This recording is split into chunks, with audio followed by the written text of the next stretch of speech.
Hi മക്കളെ, നമസ്കാരം. അമ്മ എന്ന പാഠഭാഗത്തുനിന്ന് ചോദിക്കാൻ സാധ്യതയുള്ള പ്രധാനപ്പെട്ട 2 ചോദ്യങ്ങൾ പരിചയപ്പെടുന്നതിനാണ് ഞാനിപ്പം ഈ വീഡിയോയുമായിട്ട് നിങ്ങളുടെ മുന്നിൽ വന്നിരിക്കുന്നത്. ശ്രദ്ധിക്കുക, കുറച്ച് സമയത്തിനുള്ളിൽ സെറ്റാക്കി വെച്ചേക്കുക. നോക്കുക, കഥാപാത്ര നിരൂപണം.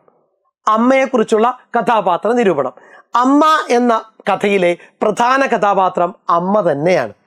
മക്കളാൽ ഉപേക്ഷിക്കപ്പെട്ട രീതിയിൽ ജീവിക്കുന്ന അവർ അപകടത്തിൽപ്പെട്ട തന്നെ സഹായിക്കാൻ എത്തിയവർ അമ്മയെ എന്ന് വിളിക്കുമ്പോൾ ആ വിളിയിൽ അവർ ഏറെ സന്തോഷിക്കുന്നു. ഏറെ പ്രയാസപ്പെടുമ്പോഴും ആ അമ്മ മക്കളെ കുറ്റപ്പെടുത്തുന്നില്ല. അമ്മയെ ആശുപത്രിയിൽ നിന്നും കൊണ്ടുപോയ ഡ്രൈവർ മക്കളുടെ അടുത്താക്കിയ ശേഷമേ പോകൂ എന്ന് പറയുമ്പോൾ അവർ പേടിക്കും എന്നാണ് അമ്മ പറയുന്നത്.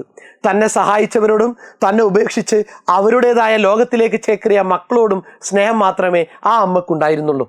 ഏറെ ദയനീയമായ അവസ്ഥയിലാണ് അമ്മയെങ്കിലും തൻ്റെ കടമ വളരെ നന്നായി നിറവേറ്റിയതിൻ്റെ ഒരാത്മവിശ്വാസം അമ്മയുടെ വാക്കുകളിൽ പ്രകടമാണ്.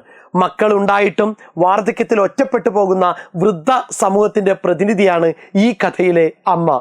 സെറ്റാണല്ലോ? ഒന്നുകൂടി കേട്ടു നോക്കുക കേട്ടോ. കഥയിൽ അവതരിപ്പിക്കുന്ന വർത്തമാനകാല സാമൂഹിക പ്രശ്നങ്ങൾ എന്തെല്ലാം?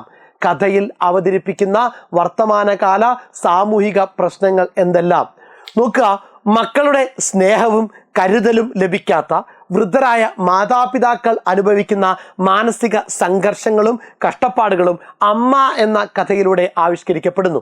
സ്നേഹരഹിതമായ സമീപനം മനുഷ്യരിൽ ഉണ്ടാക്കുന്ന അരക്ഷിതാവസ്ഥ അമ്മ എന്ന കഥാപാത്രത്തിലൂടെ അവതരിപ്പിക്കുന്നു. വർത്തമാനകാലത്ത് കുടുംബ ബന്ധങ്ങളിൽ ഉണ്ടാകുന്ന താളപ്പിഴകളും കുടുംബങ്ങളുടെ തകർച്ചയും മനുഷ്യരിൽ ഉണ്ടാക്കുന്ന പ്രശ്നങ്ങൾ ഇവിടെ ചൂണ്ടിക്കാണിക്കപ്പെടുന്നു.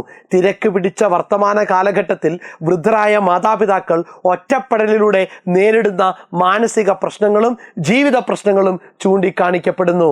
സെറ്റാണല്ലോ?